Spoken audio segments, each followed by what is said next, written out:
తరుణి చనిపోదామని decide అయింది. చేతిలో కత్తి పట్టుకుని కూర్చుంది. అదే సమయానికి వాళ్ళ నాన్న ఇంటికి వచ్చారు. అది చూసి షాక్ అయ్యారు. తరుణి చేతిలో ఉన్న కత్తి పడేసి ఏం మాట్లాడాలో తెలియక అక్కడే నించునుంది ఏడుపాపుకుని. వాళ్ళ నాన్న తన యూనివర్సిటీ నుంచి రిజెక్ట్ అయిన రిజెక్షన్ లెటర్ టేబుల్ మీద చూశారు. పద ఒక డ్రైవ్కి వెళ్ళొద్దామని కార్లో కూర్చోపెట్టారు. ఎక్కడికి వెళ్దామని అడిగారు. సరే ఆగు, నేనే నీ ఫేవరెట్ ఐస్ క్రీమ్ పార్లర్కి తీసుకెళ్తానని గూగుల్ మ్యాప్స్లో లొకేషన్ టైప్ చేశారు.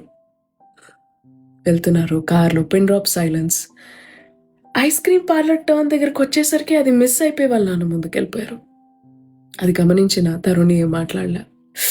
అయ్యో మిస్ అయిపోయాం ఇప్పుడు ఎలా అని మళ్ళీ గూగుల్ మ్యాప్స్ మీద ట్యాప్ చేస్తే అది రీడైరెక్ట్ చేసి ఎలా వెళ్ళాలో మళ్ళీ చూపించింది. మళ్ళీ అదే రిపీట్ అయింది. అక్కడి వరకు వెళ్ళారు బై మిస్టేక్, మళ్ళీ టర్న్ మిస్ అయిపోయారు, మళ్ళీ రీడైరెక్షన్ చూపించింది. ఇలా ఒక 2-3 సార్లు అయ్యేసరికి తరుణికి చిరాకేసి అరిచింది, ఏం నాన్న ఇది అని.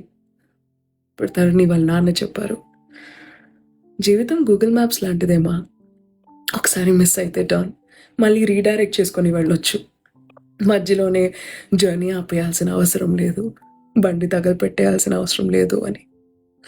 చిన్న కథ నచ్చిందా?